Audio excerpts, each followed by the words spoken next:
Guys, வெல்ஃபுல் நான் inverter model fridge. இதில் என்ன பிரச்சனைடா, ஒரே சவுண்டு. ஃப்ரிட்ஜ் மூடி இருந்தாலும் சவுண்டு வந்து வெளியே கேட்குது. சரி, ஓகே, மேபி ஐஸ் தான் ஃபுல்லாக பிடிச்சிருக்கும், டைமரு பைமெட்டல் ஏதாவது கம்ப்ளைண்ட்டாக இருக்கும் அப்படின்னு சொல்லிட்டு நம்ம உள்ளதை கழட்ட ட்ரை பண்ணால் கழட்ட முடியவே இல்லை. சரி, டீஃப்ராஸ்டிங் மோடில் வச்சுட்டு ஹீட்டரை ஆன் பண்ணி ஒரு 5 மினிட்ஸ் தான் ஹீட்டருக்கு சப்ளை கொடுத்துச்சு. ஆட்டோமேட்டிக்காக கட் ஆகிட்டு ஓப்பன் பண்ணி பார்த்தா உள்ளே சுத்தமாக ஐஸே இல்லை. நமக்கே ஒரு ஆச்சரியம், சுத்தமாக ஐஸே இல்லை எங்கேயுமே. பைமெட்டல் கரெக்டாக வேலை செய்யுது.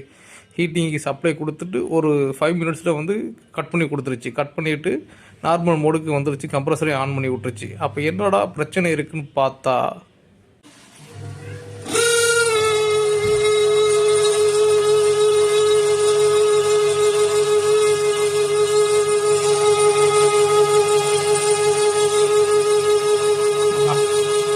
இதில் ஃபேன் மோட்டர் மட்டும் தான் சவுண்டு கேட்டிருக்கு. மற்றபடி இதில் எந்த ஒரு பிரச்சனையுமே கிடையாது. நம்ம ஃபேன் மோட்டரை மாற்றின பிறகு இந்த ப்ராப்ளம் வந்து சால்வ் ஆயிடுச்சு.